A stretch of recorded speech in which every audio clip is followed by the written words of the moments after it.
नमस्कार सबैजनालाई। आज फेरि एउटा नयाँ भिडियो लिएर आएको छु तपाईँहरूको माझ। आज चाहिँ हामी नजिकै भएको एउटा धाम पूर्णागिरी माताको दर्शन गर्न गइरहेका छौँ।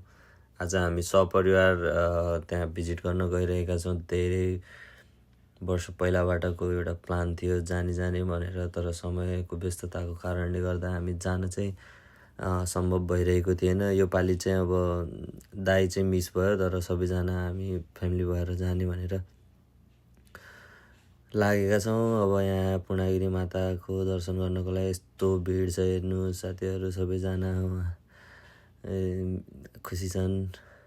उहाँ मेरो छोरी बाजेको काँधमा बसेर दर्शन गर्नको लागि गइरहन्, पोज पनि दिइरहेछ, ले रमाइलो छ। तर उकालो धेरै थियो, सिँढीहरू एकदम माई गड। तर गर्मी पनि त्यस्तै, मान्छेको भिड पनि त्यस्तै, एकदम गाह्रो भएको थियो। सिन पनि हेर्नुहोस्, यस्तो राम्रो सिन छ। पुरै डाँडाको टपमा लगभग किनभने 4,000-5,000 फिट माथि हो समुद्र तहबाट।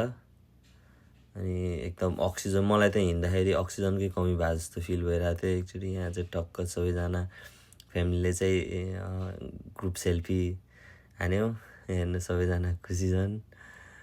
पूर्णागिरी माताले रक्षा गरून् भन्दै आस्था थियो धेरै पछि पहिलाबाटको जाने। मेरो मम्मीको बाबाको सबैको चाहना थियो एकचोटि चाहिँ जान पाइयोस् भनेर। यहाँबाट नजिकै हुँदा पनि यत्रो वर्ष त्यहाँ बसियो, त्यही पनि जान सकेन। हेर्नुहोस् यहाँ, हेर्नुहोस् साथीहरू, कतिजना मान्छे आउँछ के, दिनमा यतिजना मान्छे छ कि भन्नै नसक्ने। म त ओ माई गड, त्यो क्राउड देखेर मेरो माइन्ड नै ह्याङ भयो क्या। कतिजना हो कि कतिजना, ओ माई गड। एउटा स्टेप चाल्नको लागि केही नभए 5 देखि 10 मिनट लागिरहेको थियो कि। त्यसरी नै हामी माथि टपमा गयौँ। मन्दिर चाहिँ सानो थियो, तर मेरो मन चाहिँ एकदम भन्छ नि हाईमा, एकदम सेटिस्फाई भयो म त्यहाँ गएर। कस्तो मिठो हावाको आनन्द, लाइक हेभेन पुगे जस्तो फिल भयो क्या, हेभेन पुगे जस्तो फिल भयो। माताको दर्शन पाएर हो कि त्यहाँको माहौल नै त्यस्तै हो। माताले पनि यस्तो भाइब्स थियो नि। साथीहरू तपाईँ पनि एकचोटि त्यहाँ भिजिट गर्नुहोस्, नजिकै हुनुहुन्छ भनेपछि। इन्डियाको उत्तराखण्डमा पर्छ यो चाहिँ। महेन्द्रनगर, नेपालको महेन्द्रनगर कञ्चनपुर एरियाबाट नि नजिकै पर्छ। तपाईँहरू नजिकै हुनुहुन्छ भने एकचोटि भिजिट गर्नुभएको छैन भने पूर्णागिरी भिजिट गर्नुहोस्। You will fill a great experience के।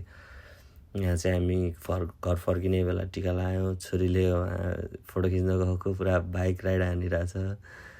रमाइलो गर्दै हामी घरतिर फर्क्यौँ। एकदम one of the best experience भयो मेरो लाइफको नै।